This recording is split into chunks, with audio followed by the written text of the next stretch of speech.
你们这些被时间偏爱、被全世界爱抚的男人，当然可以好好享受你们的黄金期啊！你们怎么能体会到我们女人被时间的大嘴巴抽着，被社会舆论的拖拉机碾压的急迫心情？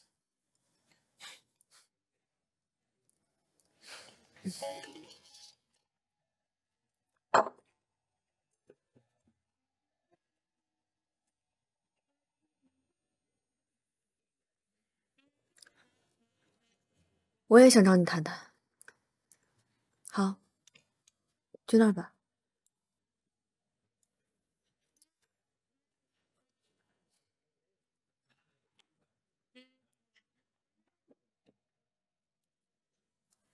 还有菜吗？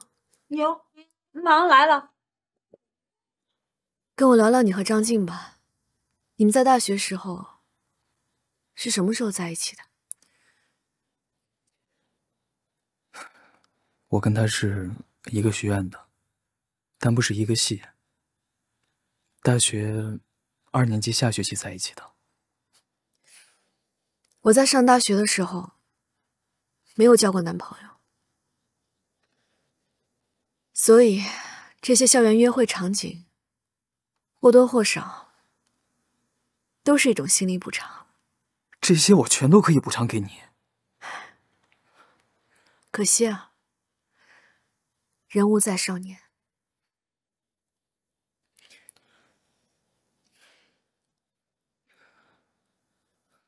如果我是在大学的时候就认识你，或许我们会有一个不一样的结果。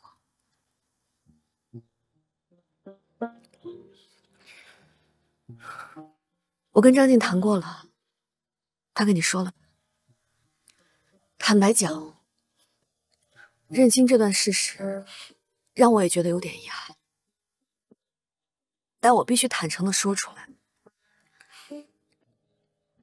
我们刚认识的时候，我刚刚过完生日，时间的敏感加上情感生活的压力控制着我。我看到2只苍蝇粘在一起，我都会觉得嫉妒。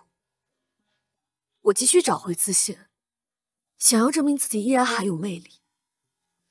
严格上来说，我何尝不是也利用了你？所以，我没有资格去批评你的用心不纯，因为我和你一样，我们都不再是一张单纯的白纸。你还记得那天在楼顶，你问我为什么不能给你一个改错的机会？我没有回答就跑了。是，当时我心虚了。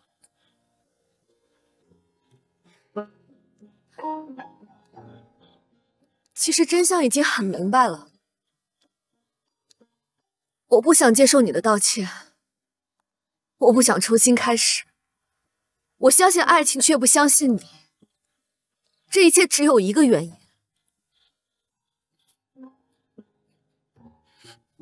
对不起，安卓，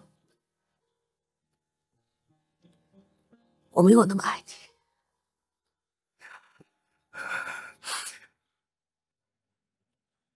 你今天约艾若曼出来，应该跟我说一声。哦，我跟他不是朋友吗？我不可以约他？你当然可以约他了，但是最起码应该告诉我一声。哦，我约他出来是为了跟他道歉，我想好好跟他相处。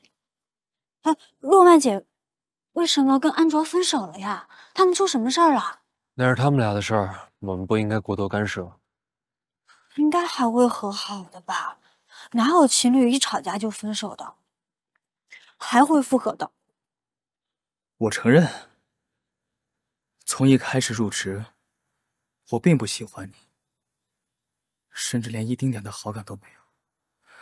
我所做的一切都是为了讨好上司，以便在工作中获取便利。可是慢慢在接触中，我发现了你的优点和可爱之处，我被你的能力和魅力所吸引，心态也起了变化。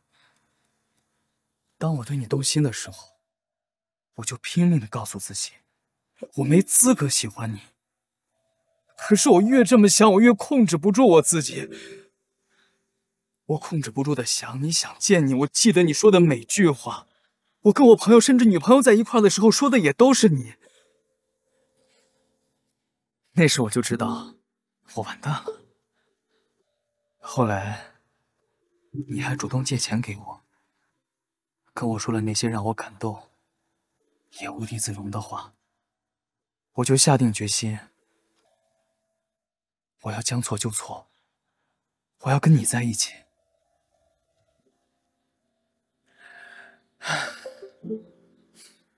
终于可以顺着自己的内心，不用伪装了。当我真的爱上你的时候，你不爱我了，这就是自作自受吧。谢谢你能这么坦诚的把你的心里话讲出来，让我看到你这个年纪的男生应该有的样子。之前的你真的表现得太成熟。可我真的一点机会都没有了吗？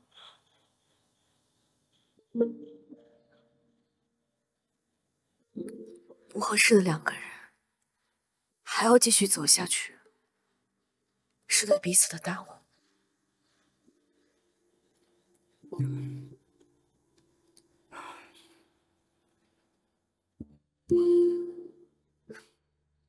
那个是什么？贴的，洗洗就没了。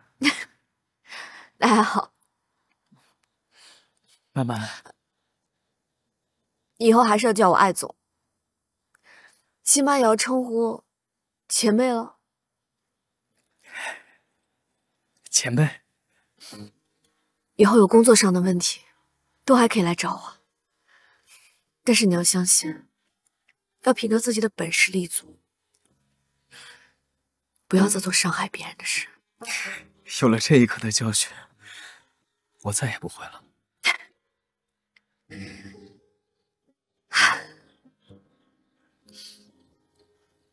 我能再送你个礼物吗？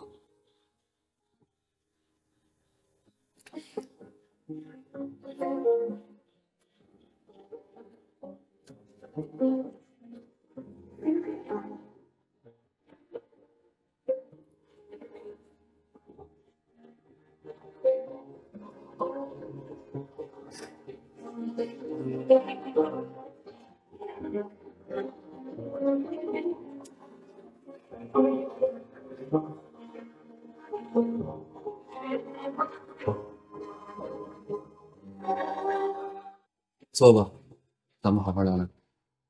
行，聊就聊。先声明啊，别把我当小孩对待，平等对话。我思想还是挺成熟的。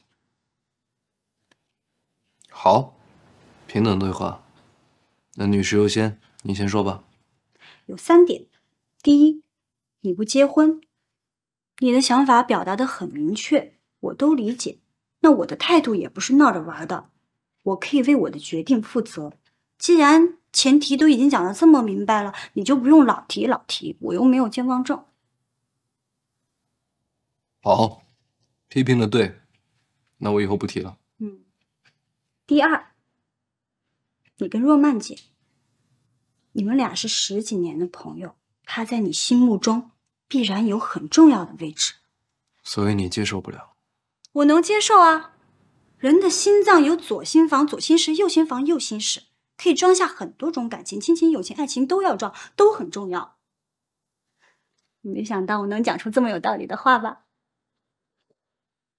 我不贪心啊，只要你把爱情的右心房留给我就好了。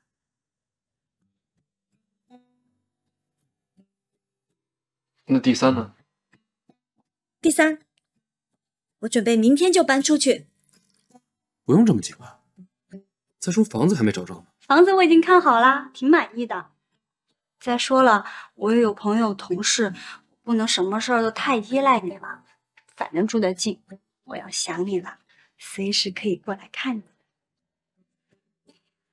好了，我的话说完了，你要说什么，请开始吧。那这样，我也没什么说的。就散会。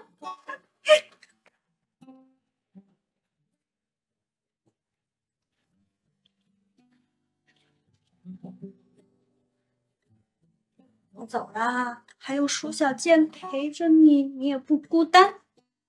舒小健，告诉你啊，我不在的时候，你一定要好好照顾路飞哥。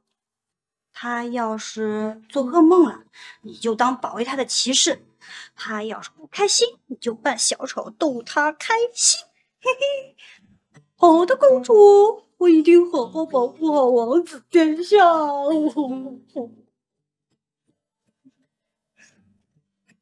学不像啊！好的，公主，我一定好好保护好王子殿下的。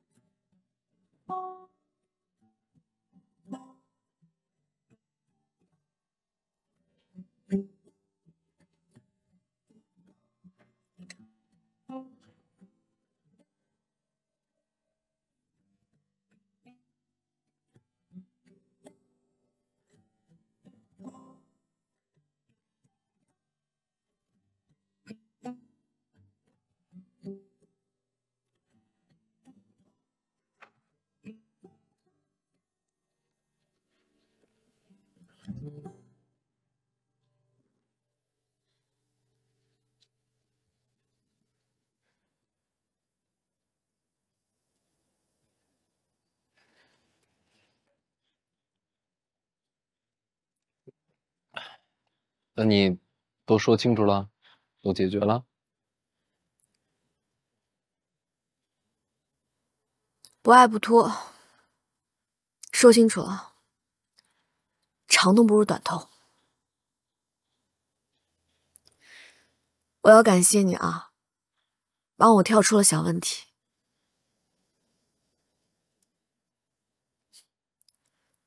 都说旁观者清嘛，自己跳出来，什么都想明白了。不过我不知道为什么，我就是觉得自己特别残忍。你会觉得内疚吗？我觉得我就这么杀伐决断，完全是因为自己太幸运了。我幸运的是，我恰巧是不爱的那个人。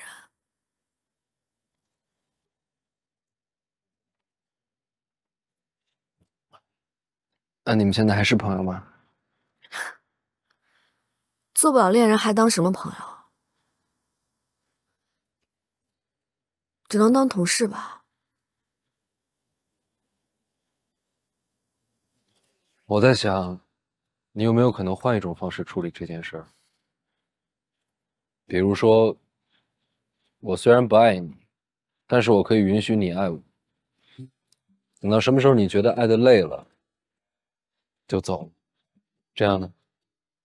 如果对方毅力超群，不仅不累，反而越来越享受，乐此不疲呢？耽误了别人的青春，就等于谋财害命。斩自觉太伤人，脱自觉又太误人。还有一个自觉，忠。我虽然不爱你，但我可以给你希望，让你误以为我爱你。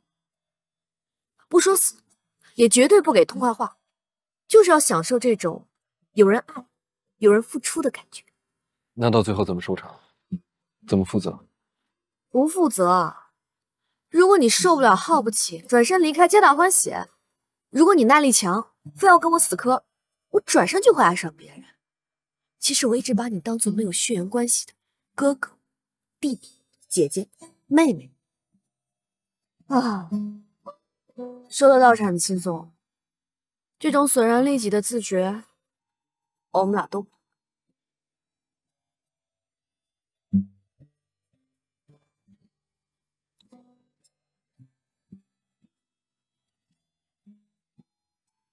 相爱是小概率事件，单恋是无解的命题。爱情在诞生之初就把痛苦和受伤写在了基因里。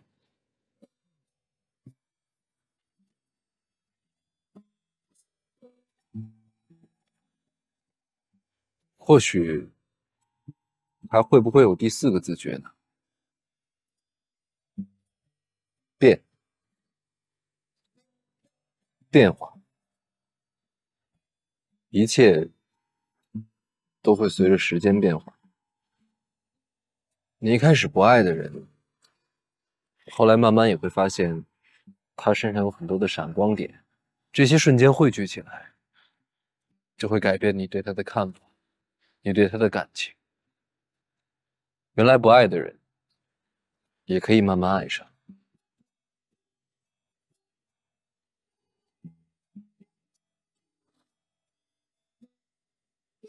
那可真就是皆大欢喜了。也可能是最常见的吧。哎呦，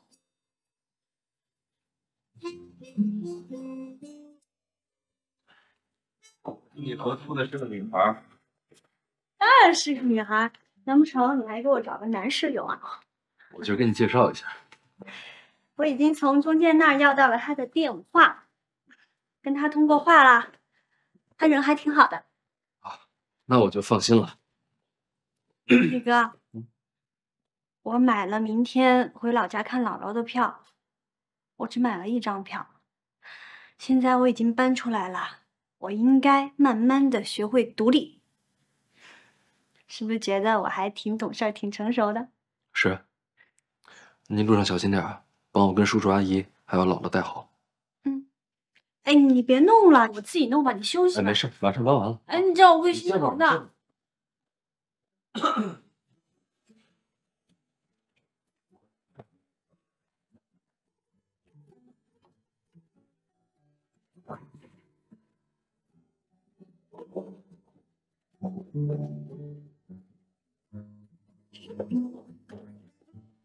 我去帮你倒杯热水。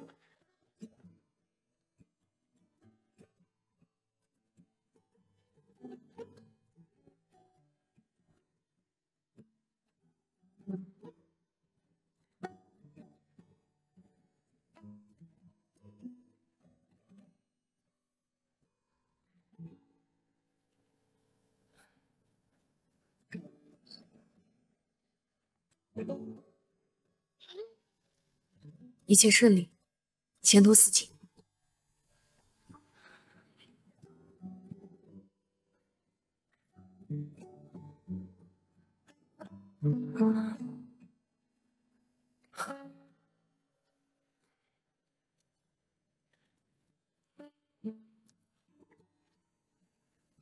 看看人家安卓，出个差回来都能升到总部，可真叫人羡慕呀。艾总是彻底不避嫌了呢。所以说呀，这当男人真好，可不是嘛。哎呀，艾总，背后说别人坏话的人就站在背后，这种感觉怎么样？我们没有。抱歉，让你受到惊吓了。继续聊。艾总，我们先走了。哎，别走啊，我还想参与呢。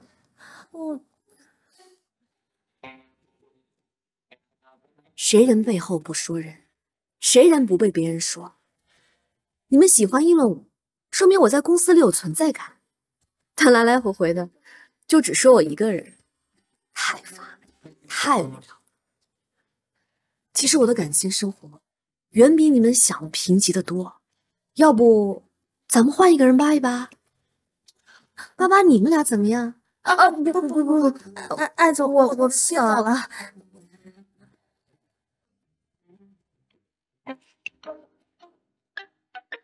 帮我写的那3条简直是太牛了！最厉害的是我先发制人，我说出来之后，路飞哥看我的眼神都不一样了，终于是那种看大人的眼神了。这就对了。有时候对于男人呐，不能没完没了的进攻，要以退为进。但是有个坏消息。怎么了？洛曼姐恢复单身了。赶紧给她介绍男朋友，以绝后患。我也是这么想的。他不喜欢相亲。不喜欢相亲？那天我偷拍了一张他的照片。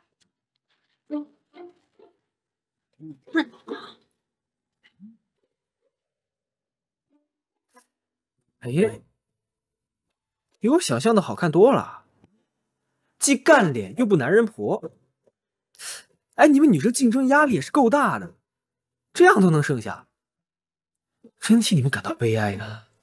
所以啊，我必须牢牢的抓住我路飞哥不放手。把照片发给我吧，帮他物色物色。那好。我是觉得这光线不够好哎，怎么调一下？修图我专业呀。来看啊，这下巴收一点儿，把他身材着重一些，加个滤镜。你就这么放弃安卓啦？他是真的爱你，连我都觉得可惜。我这么有魅力又这么有能力，爱我的人不要太多呀。我每天都在头疼，我该选择谁？哎，我的乖儿子，你能不能别这么不给面子啊？给我，哎，给我。干妈财产你还想不想继承了你？宝宝不怕不怕啊，干妈都是瞎说的，这就是自恋一下啊，宝宝。我虽然承不承认，其实爱情是件挺靠谱的事儿。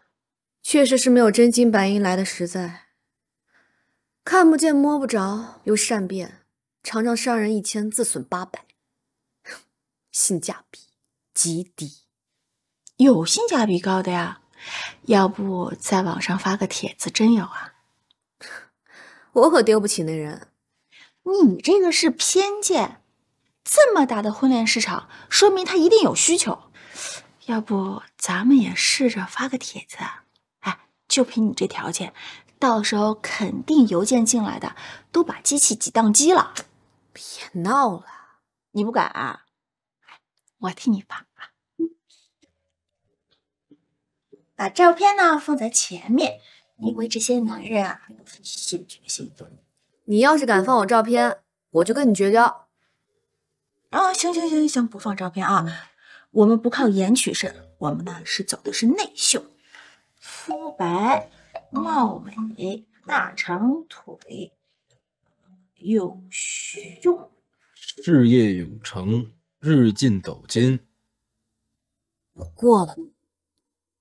合理形容。改成中层。有房有车有存款，对另一半经济条件不限。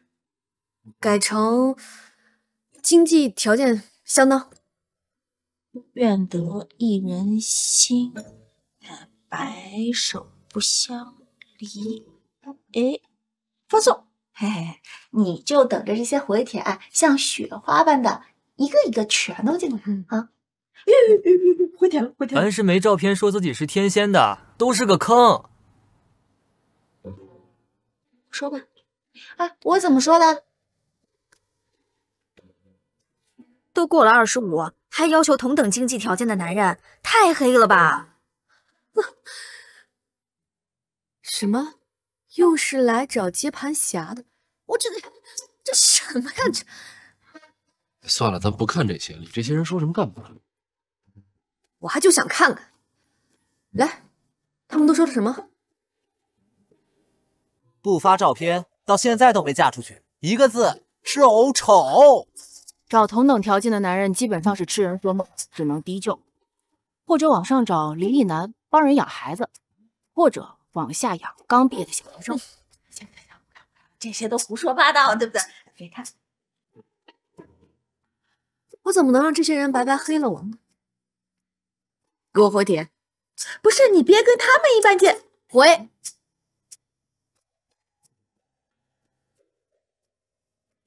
当你们用年龄和颜来物化女性的时候，请先看看自己是不是有个头和钱，还是你们一无是处、身无长物，靠敲击键盘来获得高潮，还是自卑心理无法缓解，以给别人贴标签来满足畸形的优越感。当你们发现自己活在阴暗潮湿的井底，满怀恶意，重伤那些真正努力拼搏的人们的时候，哼，他们正迎着阳光自由地翱翔在广阔的天际，而努力拼搏的好处之一就是与你们这些下水道生物天上地下永不交集。请你们务必继续尽情地活在幻想中，以自身的存在来丰富人类物种的多样性，验证优胜劣汰、物竞天择的进化论。放松。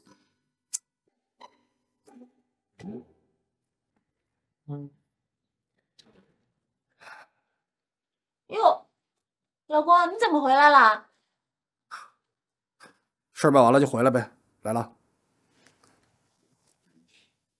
那我们就不打扰了。别啊，不是说好一起吃饭的吗？不，我正好去 4S 店提车，我跟路飞在外面随便吃点就行了。别麻烦了，我们先走了啊！不是，别吵着孩子啊！我送你们的，走了。我送你们。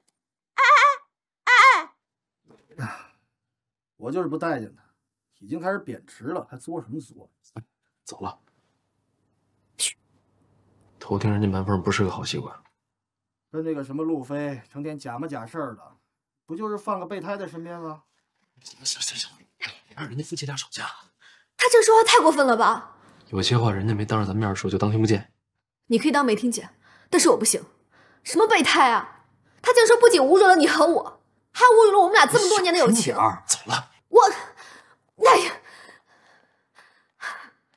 他们是我朋友，是我请来的客人，你拉着脸给谁看啊？懂不懂礼貌啊？老婆，我跟你说过多少次了，少跟这些人来往。哎，你要是觉得无聊，我可以把我妈叫来啊，正好也可以学学怎么带孩子。朋友跟婆婆能一样吗？我跟朋友可以肆无忌惮，什么都说，跟你妈能行吗？你改不就行了？不行，我跟你说啊，我这一辈子不会像你妈那样围着老公围着孩子转，我有自己的生活。我跟你就没法交流，我们不是一个世界的人。我有我自己的朋友，你去找那些妈妈朋友一起玩。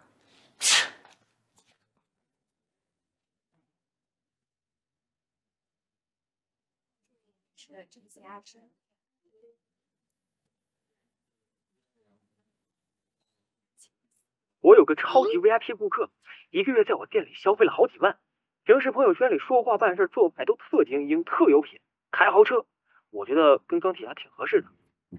好啊，那你先把照片发给我看看。我的眼光你还不相信啊？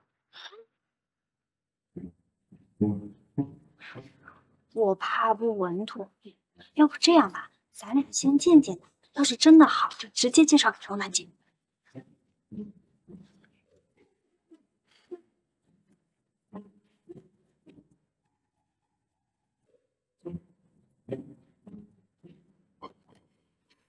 这个苏先生，就是我在那个大群里边精挑细选出来的。什么群？哎，苏先生，哎呀，苏先生你好啊，这是我朋友青青。苏先生您好。你好，请坐。快坐。不好意思，迟到了。没关系。先生，您需要点什么？来杯橙汁。好的。这么说来，你是凯文的朋友？对啊，我俩是老乡。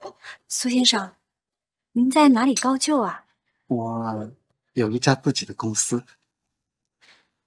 哦，您的橙汁。苏先生啊，正在跟我谈加盟合伙的事儿呢，生意做得老大了。这个好，事业有成。哼，你也挺好的。不是，苏先生，您误会了。嗨，苏先生，您误会了，我的这位朋友啊，已经有男朋友了。苏先生，我要给您介绍的是我的一位姐姐，她非常的优秀，跟您很般配。我先给你看一下照片，真人比照片更漂亮，是挺不错的。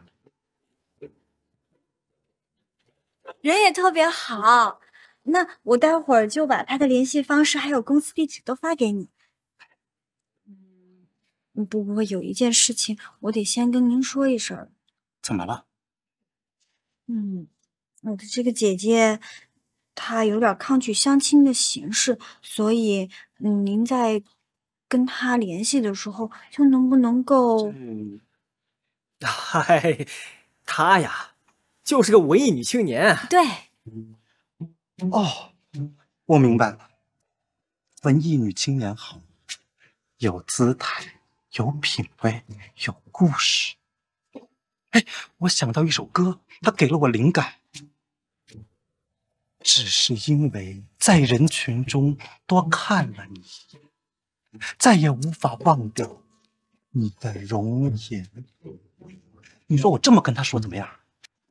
哇，苏先生，你太智慧了！哎呀，智慧啊，是我的优点，但同时也是我的缺点。我觉得今天跟二位相谈甚欢，要不咱们换个地方一起共进晚餐怎么样？别了，我男朋友还在家等着我呢。不过苏先生，您要是跟我这位姐姐在一起了，我想我们以后会有很多机会一起吃饭的。哎呀，就是，太感谢你们了。你们聊天我特别开心。哪里？发你发给我呀？发给他。可以加你微信，你扫我。你吧。哦，那我扫你吧。二维码扫一下就行。哎，苏先生啊，我发给你。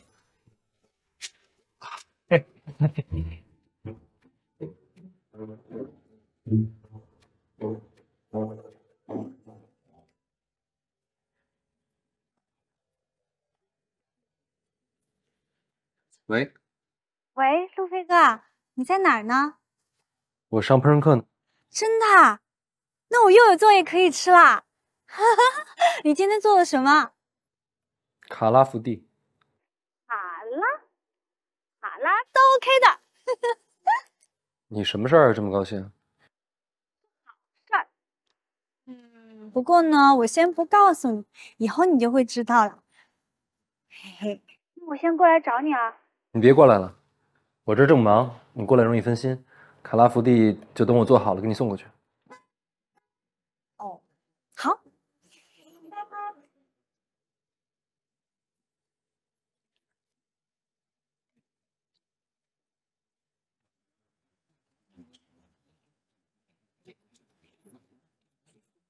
陆飞哥，做好了，给你的。做的有点多，你要是吃不了的话，可以给彤彤分一点。我才不分呢！我努力了这么久，终于有属于我一个人的蛋糕了。反正是给你的，怎么处理都行。但是如果剩到明天的话，就别吃了，对身体不好。我知道了，晚安，谢谢。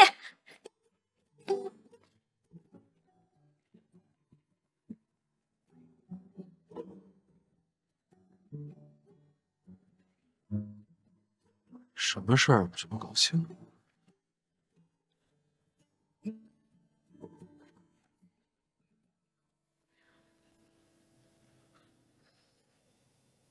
只是因为在人群中都看了你一眼，再也没能忘掉你容颜？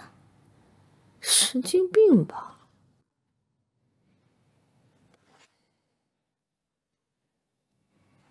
亲住青年路，我住北海北，日日思亲可见亲，共乘6号轨。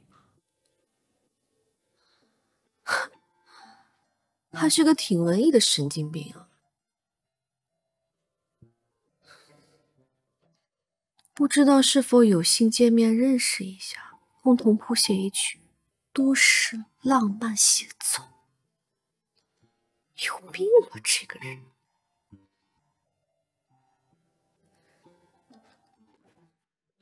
你放心，厨房那边我会一直盯着的。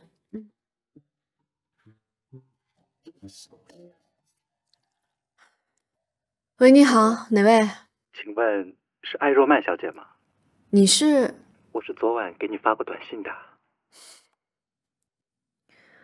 谁啊？推销的啊？现在这个个人信息都已经泄露到无法无天了啊！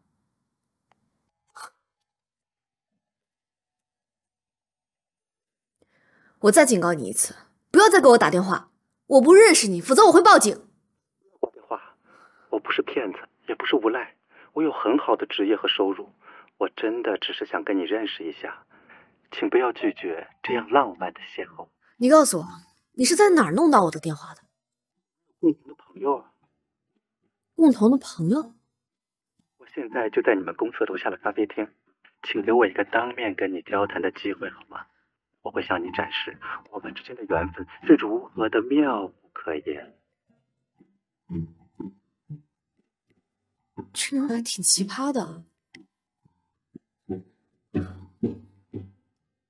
谁呢？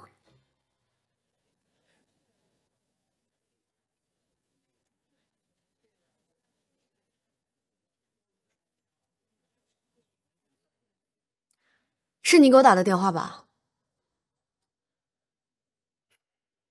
先坐吧。不用了，我很忙。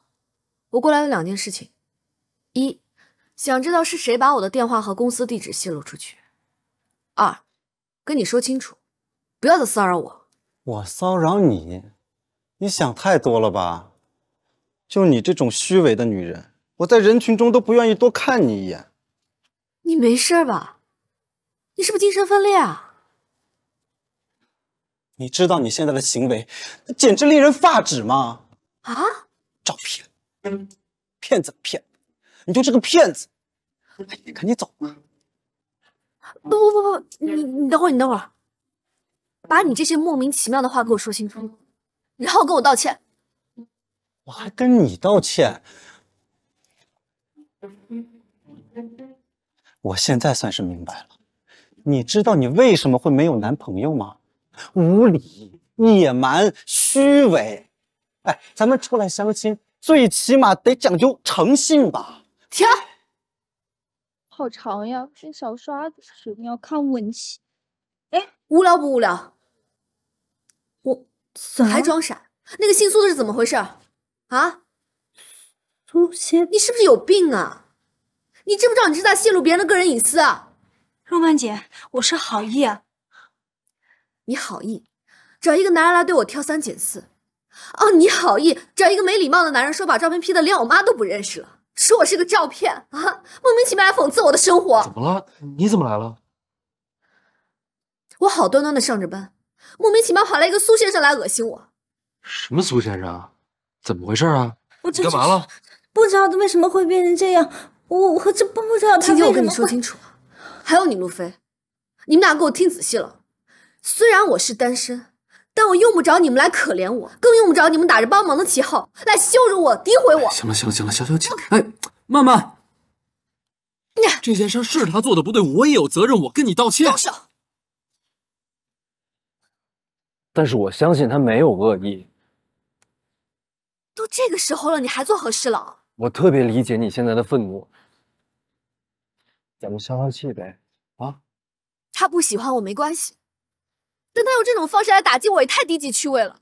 你怎么就上升到他不喜欢你了？不用这么敏感尖锐吧？哈，好的时候夸我生猛勇敢，坏的时候说我敏感尖锐。你认识我12年了，我一直就是这个样子。你受不了我的尖锐，我还受不了你的人文吞呢。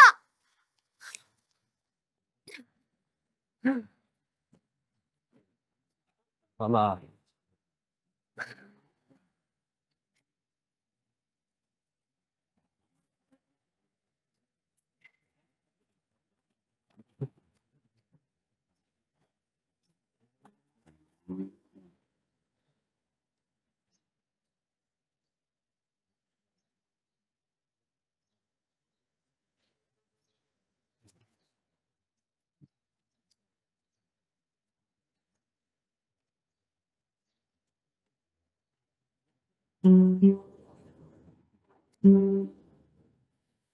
生气背后又有一丝悲哀。尽管你一直努力提升自己，但你在别人眼中的成色，却开始远远低于你在自己心目中的价值。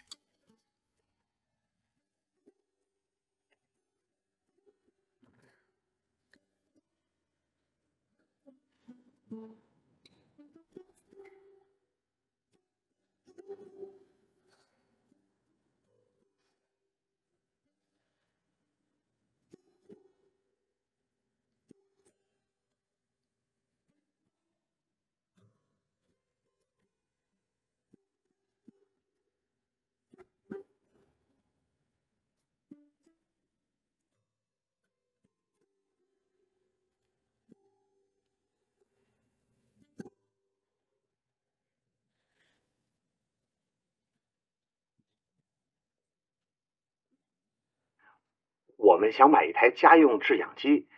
就你妈吧，有时候打麻将输了，她就头疼，她就刮的缺氧。你才缺氧啊！有些问题啊，想问问路飞。他跟你们什么关系啊？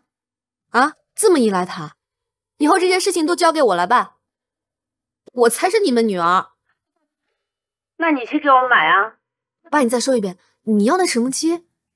那个家用制氧机，要那种鼻吸耳挂两用的，玻璃网要好拆好起的，而且个头啊不能太大，要不然搬起来不太方便。还有噪音不能太强，要不然你爸爸神经衰弱，那是睡觉呢，你妈在旁边呼噜呼噜吸氧，爸就睡不着。还有咱就买中国的，咱不买国外的。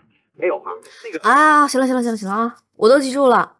怎么这么麻烦呀？我随便网上挑一个嘛，那些东西都一样啊。你就看你这臭脾气，我第一你没耐心，第二你没知识，没金刚钻别揽这瓷器活呀。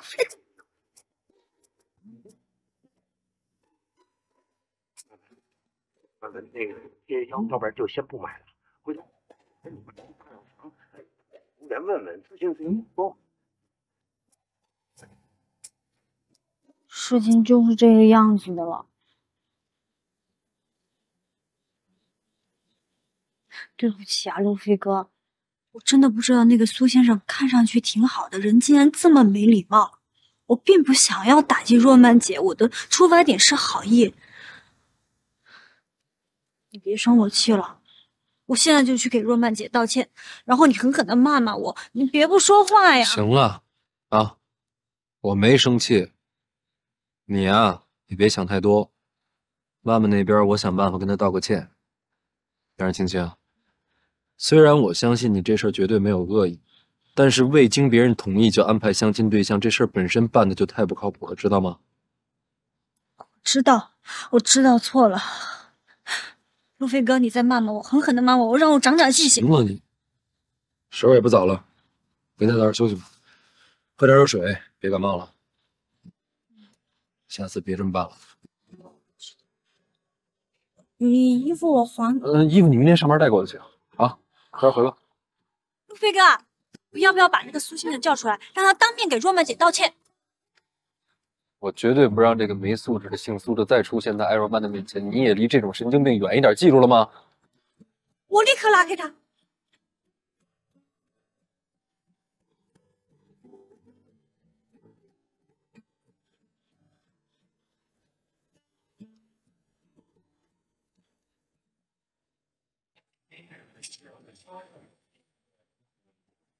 可能在他的就是市场占有率这块的话，有一点点问题。就像这一条，都可以。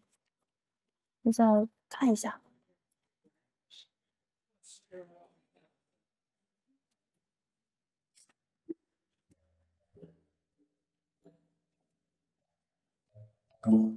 艾总，您没事吧？没事。那行，我们回去再看一下。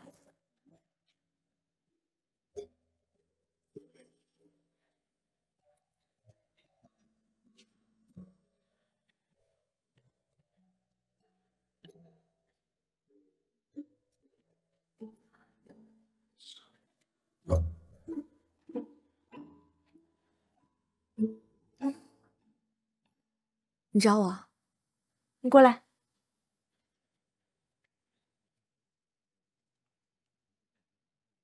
又不舒服啦？没事，好多了。还说没事呢？刚才同事都跟我说了，你在那边都疼了半天了。喝点热水就好了。休个年假，放松放松，赶快去检查一下。真的不用，我现在还可以正常工作。你别说年假了，你春节假都是休2天就回来的。有时候看你这样，我真的很自责啊。我知道你压力大，工作重，每天呢被这销售的小数据折磨，每个季度、每年又被大数据折磨。这几年呢，你真的是辛苦了。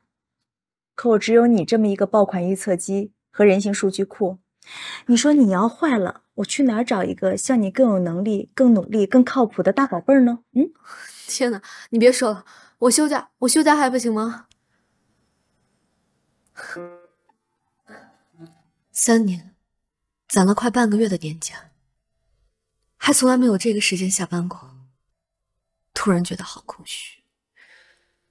我现在应该去哪儿？做点什么呢？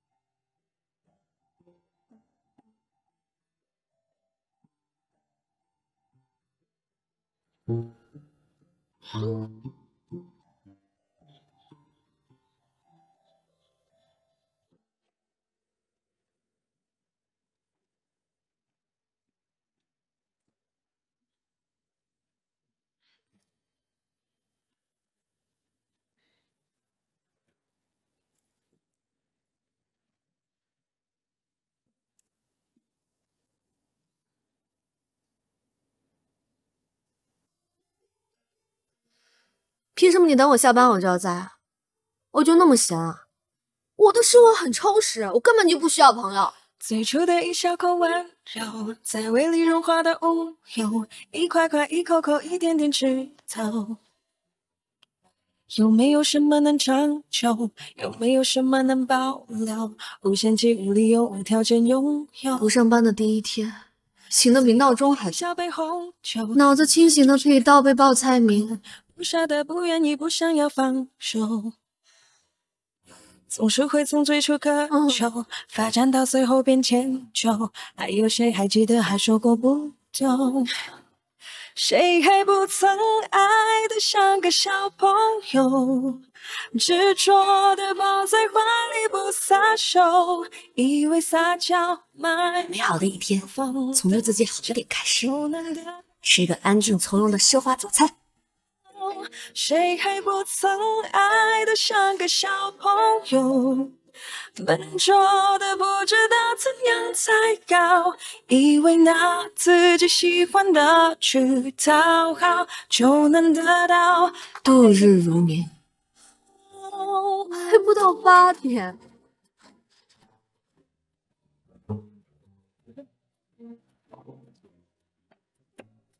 最初的一小口温柔，在胃里融化。来了。你也来跑步啊？一块块一口口一点点吃透。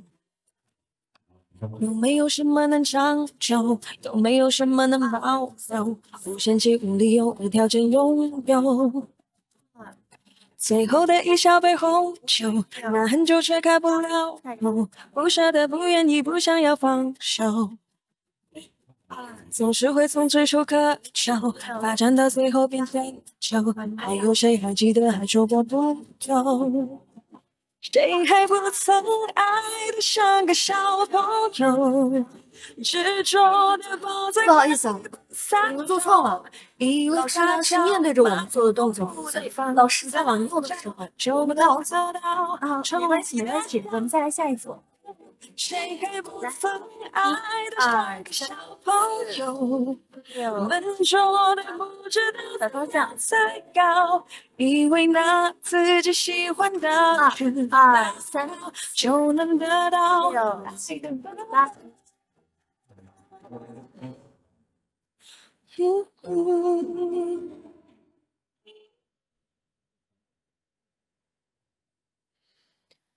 虽然事实是没有你，我也可以活得很充实，但是我都要看看，没有我，你这个优比青年到底有多惨。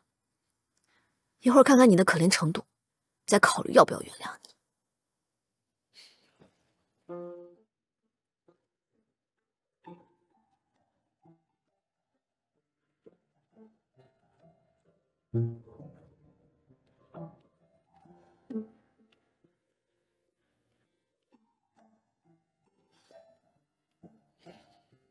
这个背影里写满了后悔、孤独、自责和忏悔。滑落的背包代表了他此刻无助又失落的心情。马上捡起书包的动作和心疼悔不当初的眼神，表明了在他内心对我们这段友情是有多么的真诚。可怜呐。算了，大方的我就给他一个台阶下吧。陆飞哥，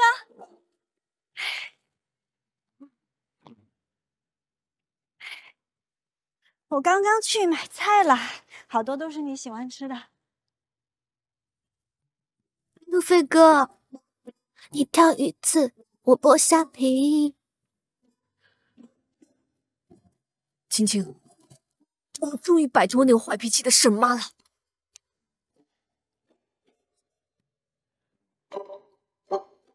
晚上想怎么做呀？分明没有受到绝交的影响。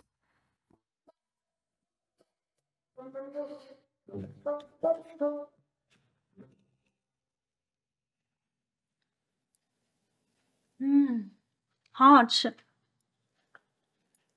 杨医生太忙了，约他吃饭总是没有时间，所以我就选了一个小礼物给他。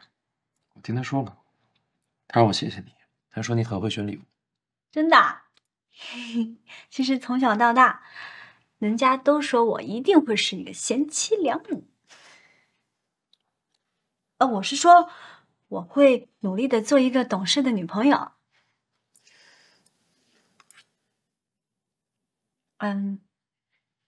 那个若曼姐，她消气了吧？这几天的数据怎么没有传上来？艾总，您不是休假呢吗？我休假不代表你们都休假，数据还是要每天都上传。那对你应该没事了，他现在主要生的是我的气。你千万别带身子找他去了。左心房和右心房是邻居，他们关系要是处不好的话，你最难受。要不然，你跟我一起去他家，我去给他道歉吧。你千万别，这事儿交给我来处理，你别擅自去找他。怎么感觉你有点怕他？是尊重，你这次的事儿办的错就错在不够尊重。哦，知道了。吃饭吧。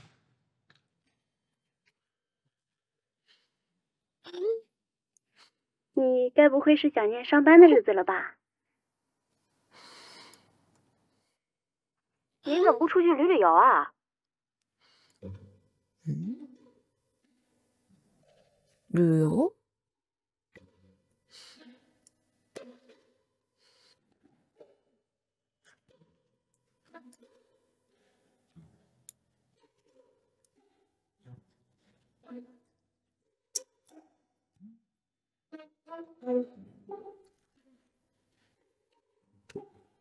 你放那儿，我来吧。哦，陆飞哥，我已经洗好了。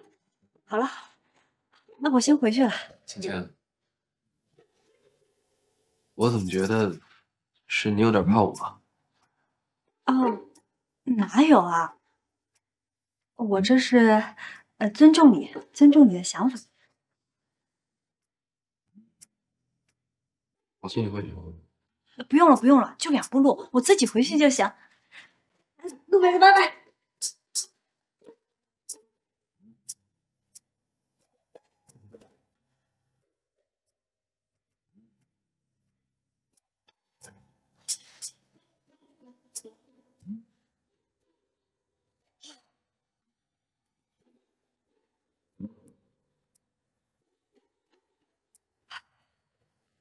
我刚才差点就说漏嘴了，我说什么贤妻良母，还好陆飞哥他没有追究。还有你呀，你介绍什么苏先生，差点害死我了。他一点都不尊重女性，还什么精英呢？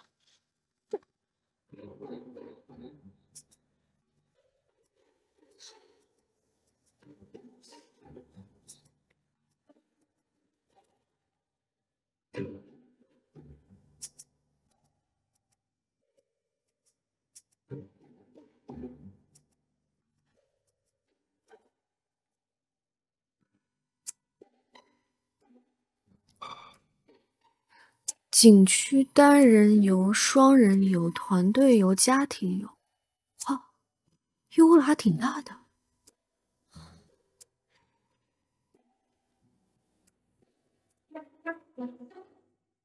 爸，咱们去旅游吧。你妈最不喜欢旅游了，你又不知道。她说旅游啊，就是花钱找罪受。不知道是看景还是看人，不如在家打麻将，又舒服又好玩。好，好，好，就当我什么都没说吧。晚安。曼曼，儿子，妈，哥，你们怎么来了？来看我偶像的演唱会啊！你知道吗？这个票我在线上都快抢疯了才抢到的。妈，挺好的啊。啊，您也是来看演唱会的？我看什么演唱会？那检查检查你，那挺干净的，你自己收拾的？啊，真的？那不然呢？怕你这福宝乱搞的，偷偷摸摸的。姑妈您放心，就算全世界乱搞，我哥也不会乱搞的。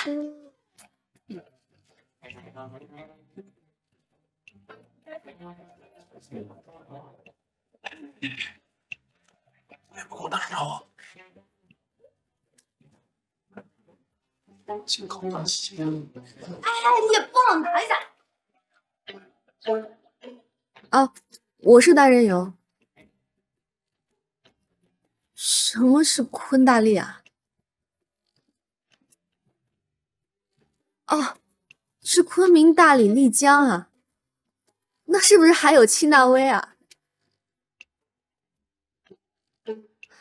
不好意思啊，我有个电话打进来，那我一会儿也考虑一下，再给你回复。好，谢谢啊。怎么啦？什么事儿？你快救救我！你怎么了？出什么事儿了？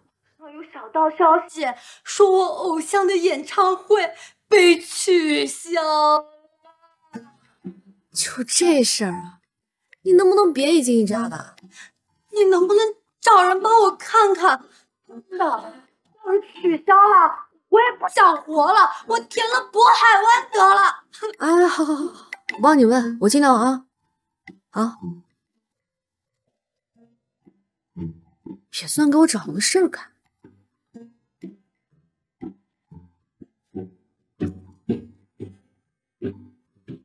喂，我帮你问了啊，那个演唱会确实是取消了。喂，小美，你听到了吗？我攒了一个夏天的钱，办了一个夏天的婚。我不要了！为什么要这么对我大哥？啊？怎么了？怎么还坐地下了？打死了我的演唱会被取消！哎呀，取消就取消，你干嘛？你没事吧？哟，曼曼呐！阿姨，你来啦？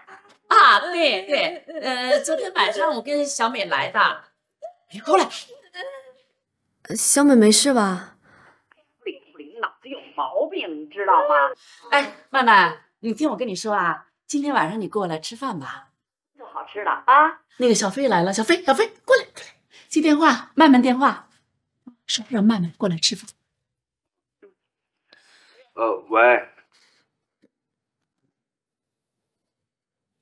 喂，啊？怎么电话到你这儿就听不见了？喂，曼曼。哎，喂，哎，怎么挂了？怎么回事啊？是不是闹别扭了？没有啊。你没有，肯定闹别扭了。说说怎么回事？说，你跟我说。你好啦，我正在食疗，我的心都已经碎了。你个小屁孩，你知道什么叫心碎啊？来，我哥怎么招惹你了？你问他去。我妈都问了他一晚上，他愣是什么都不说，我才来问你的呀。什么都没说？也不是，说了一句都是我的错。别的呢？没说他哪儿错了？没有啊，我姑妈说啊，要压着他给你道歉去。哎，用不着。姐，现在就我们2个人，你跟我说句实话，你跟我哥是不是睡了？让我猜中了吧？我就知道我哥那句话全句是。那天晚上都是我的错，我竟然能做出那样不是人的事情。不觉得吧？你还是少看点偶像剧。哎，这是谁？大气是我做人的原则。